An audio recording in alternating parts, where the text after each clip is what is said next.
ایک بندے کی شادی ہوگی، بندہ آپ جٹ سی بالکل جہل سی، بیوی سی حافظ قرآن، اجازت ہوئے تو عرض کرتے بیوی حافظ قرآن سے پہلی رات انہیں کہا میں حافظ قرآن ہوں کاریاں تو انہیں کہا میں تعلق بے نہیں آتی جٹ جاہل، انہیں کہا جا پھر میرا تو خامن ہے کہ میں تیری بیویاں پہلے قرآن حفظ کر کے ٹر پیا۔ ایک درس گیا، قاری صاحب بابو صاحب مفتی صاحب قرآن حفظ کر رہے ہیں، چودے جتنی جلدی ہو سکتی ہے، انہیں کہا بھی 9 سال لگن گے، تیری اینی عمر ہوگی، بچپن کی گل ہو رہی ہے۔ انہیں کہا جی 9 سال تے انتظار نہیں ہوتا، چلو کسی اور طرح سے چلے اور گئے، قاری صاحب جلدی جلدی حفظ کرنا، کنی دیر لاس ہونا کہ بھی دن رات میرے کو روے تو کدھر نہ جاوے، کوئی چھٹی ایک بھی نہ کرے تو 3 سال اتن قرآن حفظ کرا دے۔ انہیں کہ جناب اس تو بھی پہلا، انہیں کہ اس تو پہلے نہیں ہو سکتا۔ جٹ نے کہا موڑیں دے نال تو مر جانا بہتر ہے، بیوی تانا مارے ہے، ہن ٹر پہ خودکشی کرن دریا وال، دریا دے کنارے سے گئے چھال مار لگے تو پر میرے صابر آ رہے ہیں، اللہ دین علی احمد صابر غوث پاک دا پوتر ہے۔ حضور بابا صاحب دے مرید ضرور نے، بانجے بھی نہیں، لیکن بابا صاحب نے آدھے بیٹیاں نو منع کیتا تھی صابر دے حضرے دے نیڑے بھی نہ جاوے۔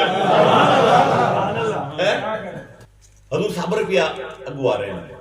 انہوں مال دا چھیڑو تھی، جٹ تھی جڑا مرن لگے، آپ کدے کدے آپ جو آ کے سلام کرتا تھی، آپ نے ویکھیا تری، آپ نے فرمایا اے فلانا ہے، انہیں کہا جی کی کرن لگے ہیں، انہیں کہا جی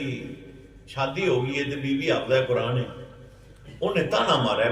بالکل جاہل ہے، میں تو حافظ قرآن کاریاں تے پہلے قرآن حفظ کر کے پھر آ گئی۔ سرکار ایک درس گیا، انہیں 9 سال دسے، مجھے گیا انہیں 3 سال دسے، ریج تو گھٹتا تھا، میں کہتے ہیں مر جانا بہتر ہے، تے بس خودکشی کر لگے، مرن لگے۔ آپ نے فرمایا ہوئے صابر دا بیلی تے مرے، ہوئے صابر دا بیلی تے ڈوب کے مرے، کو گل ہے کرنا لی آ اگے دنیا دے حافظہ کو گئے، ان میں تینوں آدھے حافظ کو لے جا۔ جٹ دی باں پھڑی تے حضور گنجے شکر زود الانبیاء دے کول حاضر ہو گئے، مغرب دی نماز دا وقت ہون لگے، اسی اذان آ رہی ہے، حضور صابر میاں نے سلام کیتا، حضور بابا صاحب نے عرض کی تھی حضور ہے میرا بیلی ہے، انہیں قرآن حفظ کرنا ہے۔ حضور گنجے شکر نے فرمایا صابر تو میرا بیلی، اے تیرا بیلی، بیلیاں دے بیلی بھی بیلی، بیلیاں دے بیلی بھی بیلی، قرآن حفظ کرنا ہے۔ مغرب دی نماز دا ٹائم ہونے لگے، پہلی صاحب سجے پاسے کھڑا کر دے،